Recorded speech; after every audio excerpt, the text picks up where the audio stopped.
என்னோட வாழ்க்கையில் நான் 2023 இந்த நோவா ஆர்ட்ஸில் வந்து நான் ஜாயின் ஆனேன்.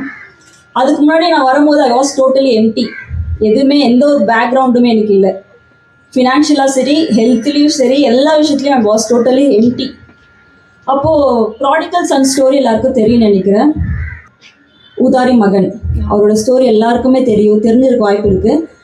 அவர் வந்து அப்பா கிட்ட இருக்கிற பணத்தெல்லாம் எடுத்துகிட்டு போயிட்டு எங்கேயும் எடுத்துகிட்டு போயிட்டு எல்லாத்தையும் செலவழிச்சிட்டு திரும்ப வருவார். எப்படி வருவார்னா, வரும்போதே அவருக்கு துணி எதுவுமே இல்லாத ஒரு அழுக்கு படுந்த துணியோட வெறுமையாக அப்பா கிட்ட திரும்ப ஓடி வருவார்.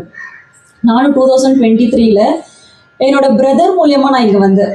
அப்போது நான் அப்படி தான் இந்த ஃபுல் எம்டி, என்னுடைய எதுவுமே இல்லை என்கிட்ட. பட் நான் அந்த டைம் வரும்போது ஆண்டவர் என்னை நீ வராதுன்னு சொல்லலை, வான் கூப்பிட்டார் அவர் பெண்ணை.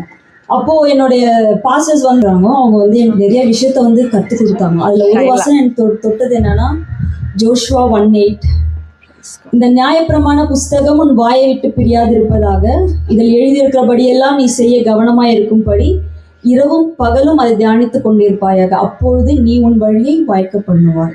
இதில் வந்து 4 ஃபார்முலாஸ் இருக்குது. மேத்தமெட்டிக்ஸில் எப்படி ஃபார்முலா இருக்கோ இந்த வசனத்துலேயும் ஃபார்முலா இருக்குது. இந்த புத்தகம்னா அந்த பைபிளை வந்து வாயை விட்டு பிரியாமல் இரவும் பகலும் அதை தியானிக்கும் பொழுது நம்ம வழி என்னன்றதை நம்ம காணணும். நான் ஸ்டார்டிங்கில் இருக்கும் போது எப்படி ஆண்டவரை பற்றி தெரிஞ்சுக்கிறது அப்படின்னு சொல்லிட்டு ரொம்ப டவுட்ஃபுல்லாகவே ஆண்டவர்கிட்ட போனேன். அப்போது ஆண்டவர் சொன்னார், 1.5 year ஆயிடுச்சு நீ வந்து இங்கே, உன்னுடைய ஹெல்த்தில் நிறைய சேஞ்சஸ் இருக்குது, நீ கவனிச்சியாது அப்படின்னு கேட்டார் ஃபஸ்ட்டு டைம். அப்போ ஆண்டவர்கிட்ட வந்து நான் நிறையா டைம் ஸ்பெண்ட் பண்ண ஸ்டார்ட் பண்ணேன். ஃபஸ்ட்டு 10 minutes ஸ்டார்ட் பண்ணேன், நெக்ஸ்ட்டு 30 minutes ஸ்டார்ட் பண்ணேன். அப்படியே கிராஜுவலாக டைம் இன்க்ரீஸ் ஆக அந்த டைமில் நான் என்ன பண்ணேன்னா, ஆண்டவர் வார்த்தை இரவும் பகலும் தியானிக்க ஸ்டார்ட் பண்ணேன். தியானிக்கும் போது மேய்ப்பனுடைய சத்தத்தை ஆடு கேட்கும். அந்த ஆடு யாருன்னா நான் தான். மேய்ப்பன் யார்? இயேசு கிறிஸ்து. அவரோட சத்தத்தை நான் கேட்க எனக்குள்ளே இருக்கிற தேவையில்லாத விஷயம், எனக்குள்ளே இருக்கிற இருள், நான் ஜாஸ்தி கோவப்படுற ஆள், பீஸ்ன்றதே அகராதில் இல்லாத ஒரு விஷயம், ஹிஸ்ட்ரியிலே இல்லாத விஷயம். பட் நான் கோவப்படுற ஆள் ஜாஸ்தி. பீஸ்னால் என்னன்னு தெரியாது, ஜாய்னா என்னன்னு தெரியாது. பட் ஆண்டவர் வார்த்தை எனக்குள்ளே இறங்க ஜான் 1:5 இருளானது ஒளியை பற்றி கொள்ளவில்லை. அந்த வசனம் வந்து ஆண்டவருடைய உயிருள்ள வார்த்தையை நான் படிக்கும் பொழுது எனக்குள்ளே இருக்க டார்க்னஸ் போய் அவரோட லைட் எனக்குள்ளே ஃபுல்ஃபில் ஆகுதை நான் பார்த்தேன். 100 ஆட்டுக்குட்டியோட ஸ்டோரி எல்லாரும் கேள்விப்பட்டிருப்பீங்கன்னு நினைக்கிறேன். ஏன்னா மேய்ப்பன் வந்து 100 ஆட்டுக்குட்டியை எடுத்துகிட்டு போகும்பொழுது ஒரு ஆட்டுக்குட்டி காணாத போயிடுது. அந்த ஒரு ஆட்டுக்குட்டி ஆண்டவர் வீட்டில் தேடி போய் மலை மேலே போயிட்டு அந்த ஆட்டுக்குட்டி தேடிட்டு வர்றாரு.